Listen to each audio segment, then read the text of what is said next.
The door to room 412 opened and I stopped with my duffel bag in one hand and my boarding pass still folded in my jacket pocket from the flight. Camille Rousseau was already there, sitting cross-legged at the center of the king bed, laptop open, both carry-ons already stashed under the luggage rack. She looked up at me over the top of her screen with an expression that said she had been expecting exactly this for approximately 10 minutes. "One king," she said. "I already called down. I checked the whole wing. There's nothing else." She closed her laptop with a quiet click. "Don't be weird about it, Farrell." My ears went warm before the rest of me could decide how to respond. "My name is Simon Farrell. I am 38 years old and I have spent the last 11 years working as a senior environmental consultant at Northmark Advisory Group, a mid-size firm on Bay Street in Toronto. I live alone in a condo in Leslieville, in a unit on the 4th floor whose window faces east and catches the morning light about 20 minutes before anyone else on the block seems to notice it. I have been separated for 2 years. My ex-fiancée's name is Dana. She gave me a choice in the last year of our 5-year relationship: leave Northmark and take a senior compliance role at her father's real estate development firm, or lose her. I said I couldn't do that. She said I had small ambitions and a smaller sense of what mattered.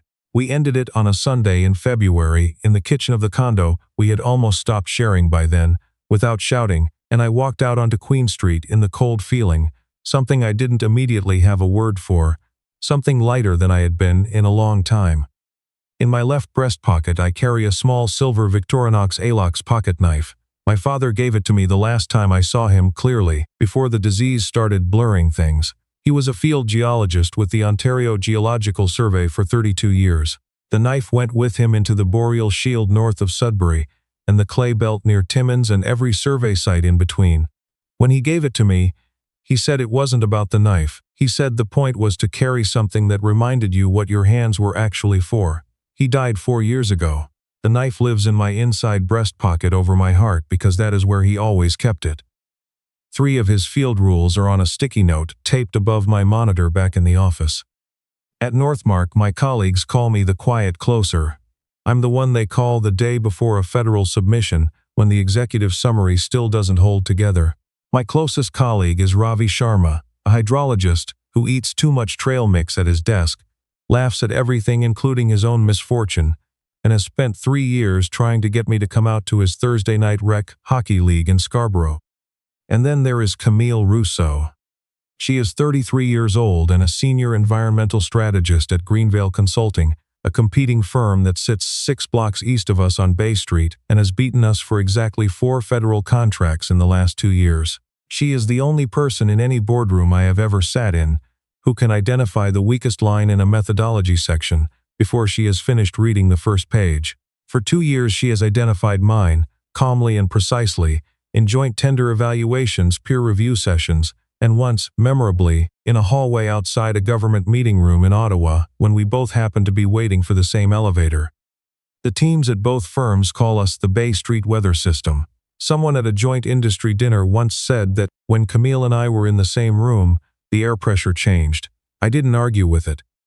The Federal Environmental Policy Summit was mandatory for both firms.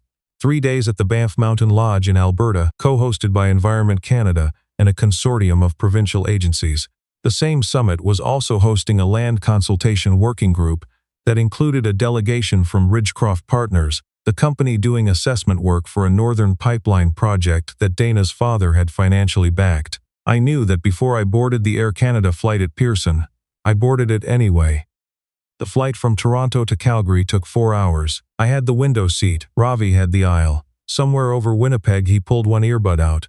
"Farrell, if you and Rousseau end up in the same workshop stream this weekend, I'm filming it." I told him I hoped we wouldn't. That wasn't true. I didn't know it wasn't true until I heard myself say it. The lodge smelled of wood smoke and pine, and the particular dry cold that comes off the Rockies at altitude. My duffel wheels clicked across the stone lobby floor. The front desk was staffed by a young man named Tyler, who frowned at his screen for a long moment and then looked up with the expression of someone about to say something they have practiced. "Mr. Farrell, I'm so sorry. It looks like your room has been affected by a booking error on our end. The only bed currently available in the building is in a suite registered to a Ms. Rousseau. I can call up to the room and ask." I told him to call. He called. I heard him say, "Oh, okay, yes. Thank you, Miss Rousseau." He handed me a key card without meeting my eyes. I took the elevator to the 4th floor alone, duffel in my right hand, my left thumb resting against the outline of the knife through my jacket. Room 412, I exhaled once, pressed the card, pushed the door. She wasn't surprised. She wasn't professional in the way she usually was in a boardroom. She was something I would spend the next 3 days trying to find the right word for, and the word I eventually landed on was ready. The first night passed in small agreements that I didn't register as the sound of something changing until they were already behind me. I offered to take the sofa. She waved me off without looking up from the document she was reviewing. "Farrell, we've been on opposite sides of the same table for 2 years. The bed is bigger than my entire living room was in Vancouver. Divide it." She said it with the ease of someone who had been carrying that sentence around for a while and had simply found the right moment for it. She mentioned in passing that her sinuses were wrecked from the altitude shift. I didn't think about it. I just went into my duffel, found the ibuprofen I always packed, filled a glass of water from the bathroom tap, and set both on the nightstand on her side of the bed without saying anything about it. She looked at the glass. Then she looked at me. Something moved across her face that I couldn't name. "Thank you, Simon," she said. She hadn't called me Simon in 2 years. She had called me Farrell, in boardrooms, in corridors, in one tense phone call about a conflicting methodology section in a joint submission last spring. My first name from her mouth sounded like a door opening into a room I didn't know was there. I let it sit between us and didn't say anything about it, because saying something would have made it disappear. Before I turned off the lamp on my side, I took the silver knife from my breast pocket and set it on the nightstand beside the alarm clock. I always did this. It felt strange to do it in a room where someone else was watching. Her eyes went straight to it. "That's not something you carry for field work," she said quietly. "Nobody brings a knife like that to a hotel summit." I told her the short version. My father, field geologist, the Boreal North, the knife in his pocket for 32 years, gone when I was 34, 3 rules on a sticky note above my monitor. She was very still for one beat, only one. "He sounds like someone who understood what he was doing with his time," she said softly. I started to ask her something back. By the time I found the question, she had already reached over and clicked off her light. The next morning's workshop put us in the same working group, 6 people, a facilitator, a whiteboard, a mock environmental impact brief for a proposed transmission corridor through a boreal watershed in northern Manitoba. Being in the same working group for 2 years had reliably meant an argument by the second coffee break. That morning she slid the brief across the table to me and sat down on my left. She only spoke when I was about to use data from a source she had reason to doubt. When she did speak, her voice was lower, and the edge that lived in it during evaluations was somewhere else entirely. She wasn't giving ground. She was just there, working the same direction I was working. Ravi walked past our table, midway through the session, stopped for what felt like 4 full seconds, looked at us like a man who had just seen something that violated a law of physics, and kept walking without a word. At lunch he appeared beside me at the buffet, with a plate stacked beyond what the plate's architecture was designed to support. "Farrell, 2 hours, I haven't heard a single pushback. Are you both okay? Is this altitude sickness? What is happening over there?" I said we were collaborating. Ravi said, "That's what my aunt called it before she married her business partner." I laughed. Camille was 3 feet behind him with a cup of coffee, and she laughed too, quietly into the back of her hand. Ravi heard her. To his credit, he did not turn around.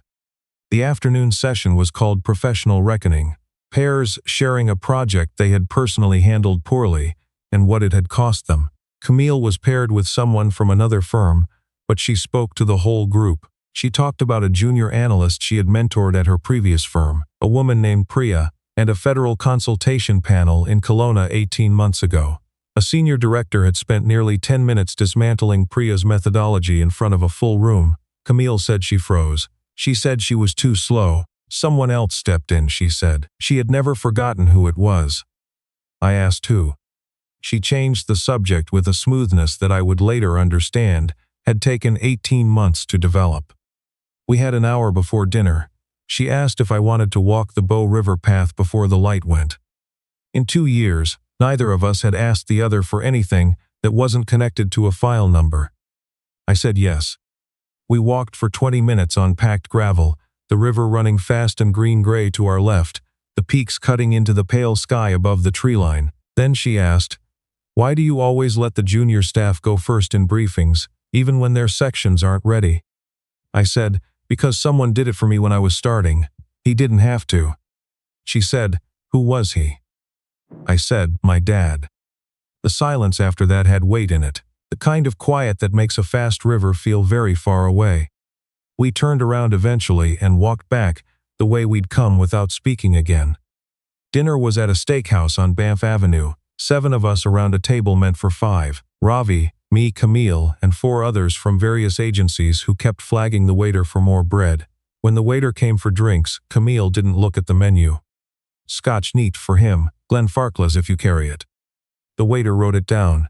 I looked at her. She kept her eyes on the waiter with a very small smile and said nothing. Ravi did not even try to contain himself. "Rousseau, she knows your drink, Farrell." I said apparently she knows several things. Camille still did not look at me. She ordered sparkling water and held her own counsel. Back in the room, she opened her laptop on the desk. She reached into the laptop sleeve to retrieve something and set it beside the keyboard. A silver Victorinox Alox pocket knife, same size, same brushed aluminum finish, same closed blade. I was at the bathroom mirror. I saw it in the reflection. Something happened in my chest that I did not immediately have a name for. I kept my voice even.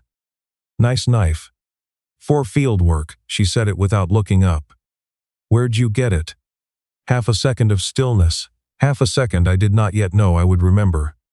"An outdoor shop, a while back," she didn't say which one. Her hand on the keyboard did not move.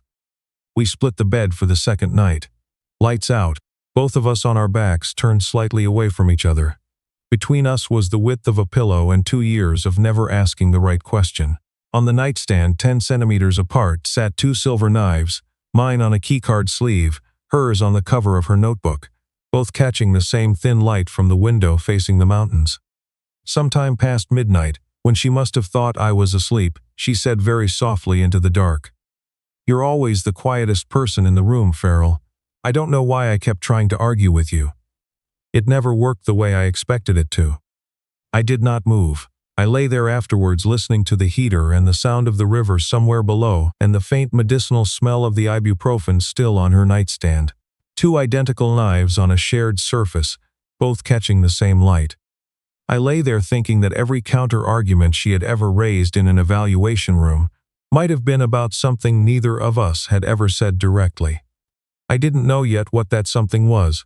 I only knew her knife was no longer the only one in the room, and that the woman who had bought its twin had still not told me where. On the 3rd morning, Dana walked out of the elevator in the main lodge like someone re-entering a scene she had scripted in advance. I had come down early. I was at the coffee station near the atrium when I saw her, in a charcoal blazer, holding a cup that was too large for the kind of morning she appeared to be having. Her smile was the one she had carried through the last 2 years of our relationship, the one that performed ease rather than felt it. "Simon," she said, "what are the chances?" The chances were fairly calculable. Ridgecroft Partners had a delegation at the summit. She was there as a company liaison. I had known before I got on the plane. She asked after my mother. She asked after the condo in Leslieville. She asked whether I was still running on Sundays. "Still choosing the hard path," she said lightly, with the gentleness of someone delivering a diagnosis they've given before. Camille stepped off the elevator just then. She saw us at the coffee station, held for half a beat, and walked past toward the dining room as if we were background furniture. Dana watched her go. She watched her with professional attention. "She's sharp," Dana said. "Does she know how you get eventually, how closed off you go?" I said I didn't know what she meant. Dana said, "You do." At the afternoon reception on the lodge terrace, mountain views, wine service, Edison bulbs strung between the timber posts, I was held in a long conversation with a federal program director who wanted to explain cumulative effects assessment to me in the tone of someone explaining traffic lights to a newcomer. The whole time, some quiet part of me was tracking exactly where Dana was on the terrace. I was not there for the conversation that followed. I pieced it together later from what Ravi told me and from what Camille eventually said herself. Dana had approached Camille at the wine station, introduced herself warmly. Then, according to Ravi from 20 feet away, her voice shifted into a register designed to be heard without appearing to want to be heard. He and I were together 5 years, engaged for the last 2. I think he's the one who ended it. Or maybe it just dissolved. He doesn't really explain things. That's actually the thing I still admire most about him, how quiet he stays about the hard parts. A pause calibrated to read as gracious. I just hope she understands that some people build walls and forget to put a door in. What Dana did not say, that she had handed me an ultimatum, that I had turned it down twice, that she had been the one to leave. Camille said something back to her. She told me later she couldn't remember what. She left through the side entrance, so she didn't have to walk past me on her way upstairs. I came up to the room just before 6. She was standing at the window with her back to the room, shoulders set high and tight. "I'm going to take the sofa tonight. My head's killing me." Her voice was a door closing from the inside. I asked what had happened. She said nothing, exactly the way I always answered Ravi. She didn't come down to dinner. I sat across from Ravi at a corner table and stared at a menu I had already memorized. Halfway through the salad course, he leaned in quietly. Dana was at the reception. I watched her talk to Camille for maybe 8 minutes. "Thought you should know." I set the menu down. Everything I ate that night tasted like something I was supposed to be paying attention to but wasn't. When I came back to the room, Camille was already on the sofa, face to the wall, blanket pulled to her shoulder. On the desk, my silver knife had been moved clearly to my side of the surface. Returned, hers was zipped back into the laptop sleeve. I have never received a clearer answer from another person without a single word being spoken. The next morning, Ravi texted me from across the breakfast room rather than walking over. "Whatever she told her, it's a lie and you know it. Go say that." Camille sat at a window table alone, ate half a piece of dry toast, left her coffee untouched. In 2 years of opposing each other across evaluation tables, I had never seen her go quiet like this.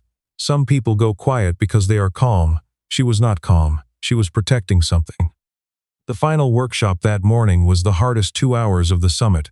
She critiqued my section the way she always had, precise, methodical, but the precision was disconnected from anything underneath it. She was using her training, not herself. Ravi kicked me under the table, hard enough that I felt it in my knee for the rest of the session. Later at the coffee station, Dana found me one more time. She saw the knife in my breast pocket. She smiled a little. "You're still carrying that thing. Some things don't need to change." She held my eyes for exactly 1 second longer than a conversation required. Then she walked away without anything else. And I understood, maybe for the first time cleanly, that she had come to this summit knowing exactly what she was going to use and exactly where to aim it. Camille said one thing to me later, standing in the room when the afternoon light had gone thin and gray. She said it without turning from the window. "Farrell, if I was hard on your work in every evaluation, it was because I could afford to be that honest with you. Not everything I've done around you was something I could afford." I didn't have time to ask what she meant. She was already reaching for her jacket.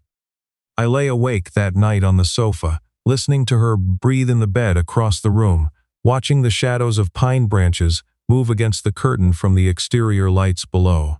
For 2 years I had thought Camille Rousseau's sharpness meant she was clearing ground for herself. That night I started to understand something different. Some people are sharpest precisely with the things they are most afraid to lose, and Dana had always known exactly where to press.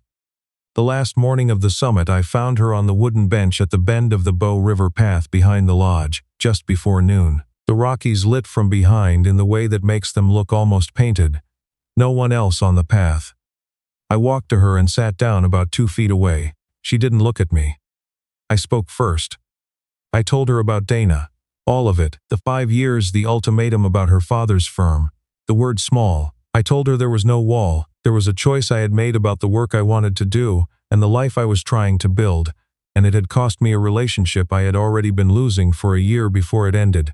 I told her Dana's version of our story was a version that had always served Dana, and it had never been the full picture. Then I stopped talking. The silence between us lasted about 30 seconds. She was looking down at the river running fast below the bank. Her shoulders came down, 1/2 centimeter, small enough that I would have missed it in anyone else. I didn't miss it in her because I had apparently been learning her shoulders across boardroom tables for 2 years without knowing that I was doing it. She spoke without looking at me at first. Kelowna. Federal Consultation Forum 18 months ago. Side panel on Indigenous land assessments. A pause, then she kept going. A junior analyst named Priya was presenting her first solo paper. A senior director named Roland spent 11 minutes dismantling the methodology in front of a full room. She stopped breathing. I froze completely, and then a man in the third row cut Roland off, quietly, no performance, no theatrics, and turned the entire critique inside out with 3 questions. He made her methodology look not just sound, but genuinely thoughtful. The room changed. Priya finished her paper. She finally turned her head toward me. You had a knife on the table in front of you. You used it to open the water bottles because the caps were sealed too tight. I saw it. That specific knife.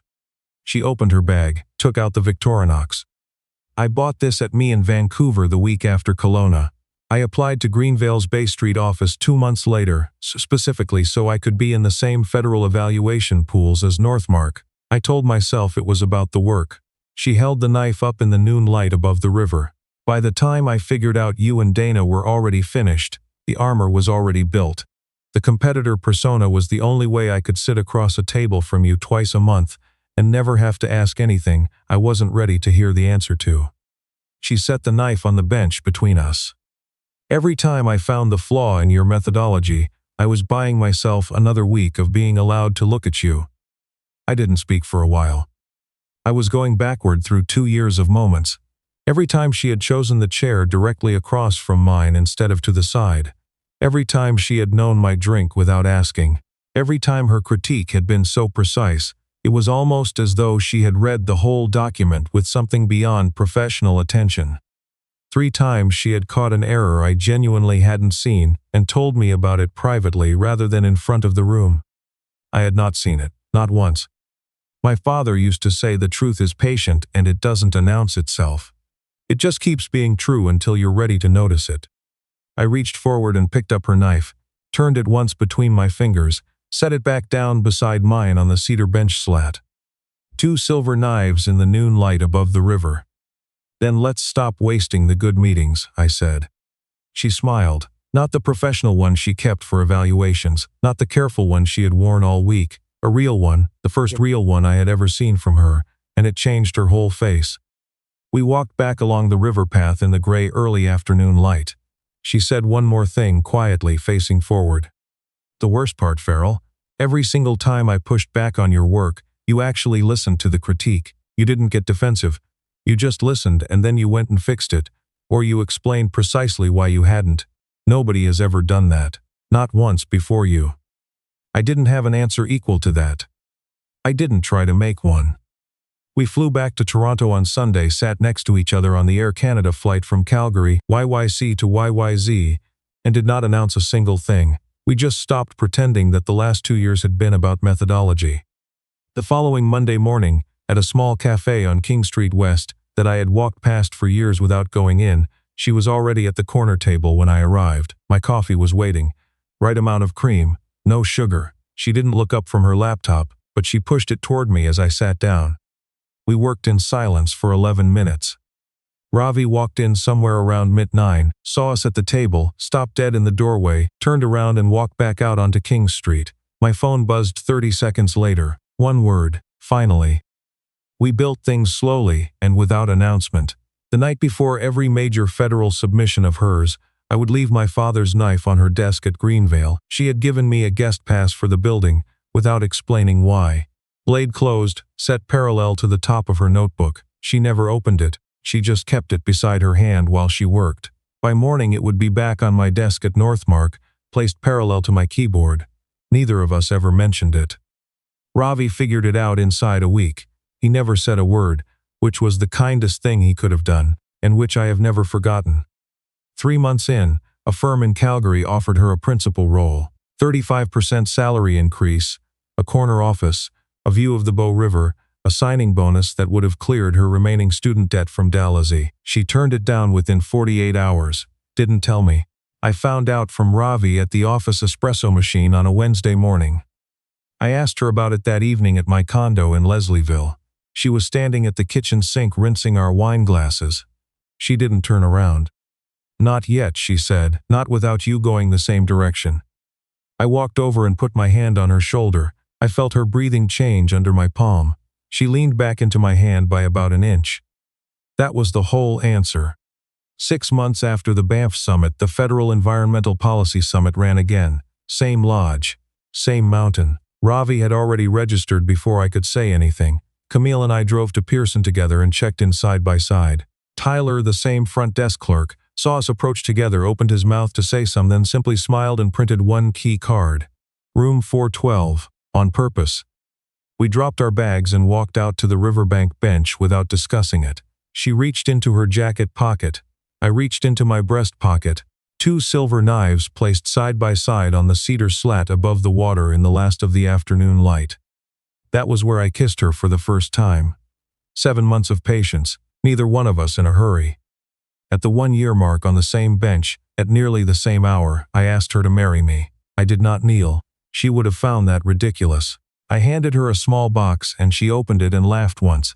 A real one, and then she handed me her knife. I could use it to cut the foil on the small bottle of Prosecco I had managed to keep cold in my jacket's inner pocket, a joke that belonged only to us. The kind that keeps belonging only to you for the rest of your life. The wedding was at my mother's house in Waterloo, Ontario. 35 people. Ravi was best man and his toast ran 6 minutes over what he had promised and ended in what he called a difficult allergy season.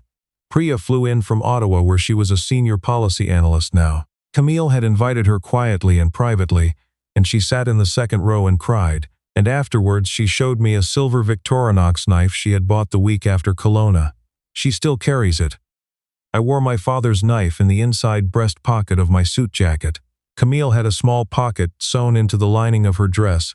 We signed the marriage license with a single borrowed pen, but we both had our knives in our pockets when we did it. 2 years on, we were both principal consultants at a division we had rebuilt together from Northmark's restructured environmental practice. Dana had moved to Victoria. Her father's company had been acquired by a Calgary real estate group. I knew because my mother mentioned it, passing. I did not look her up. On the shared desk in our office on Bay Street, 2 silver Victorinox knives live together in a small ceramic dish by the window. Visitors assume they are 2 identical tools left there by habit. Only the 2 of us know they are 2 people who spent 2 years in opposing corners of the same federal evaluation pool, each carrying the same quiet thing, waiting for the other to open the door first. One more thing. Priya presents at the Federal Summit every year now. She is a senior policy director in Ottawa, and she is very good. Every year at dinner she asks me the same question. "Do you remember what you said on that panel in Kelowna?" I always say no. She always laughs. Neither do I. I just remember that someone said it. I am writing this from that same desk on a Thursday evening in November. Camille left an hour ago. The ceramic dish holds 2 silver knives. I picked up my father's a moment ago, turned it once and set it back. Some people come into your life loud and you remember them for the disruption. Some people come in quietly, and they sit across a table from you for 2 years and find every flaw in your work with a precision that used to feel like competition, and it takes a hotel room in the mountains, and a woman who once knew exactly how to hurt you to make you understand that the sharpest attention is sometimes just the longest way of saying, "I see you, I have always seen you." For 2 years I thought Camille Rousseau was my rival. She was. She was also the first person in a long time who listened to everything I said, and then told me precisely where I was wrong, and meant it as a form of care, so careful it took me 2 years to recognize it for what it was. That, I've come to understand, is what love looks like before either person knows what to call it. So let me ask you 2 things. Has anyone in your life argued with everything you said, and looking back now, do you wonder if they were arguing just to stay in the conversation? And if you had opened that hotel door in the Rockies and found your 2-year rival already there, bags unpacked waiting, would you have walked in, or would you have gone back to the front desk? If Simon and Camille's story stayed with you to the end, leave a like so I know you were here. Subscribe to his private stories for more stories like this one every week. And in the comments, tell me about a time when someone's sharpest words turned out to be the most careful thing they ever said to you.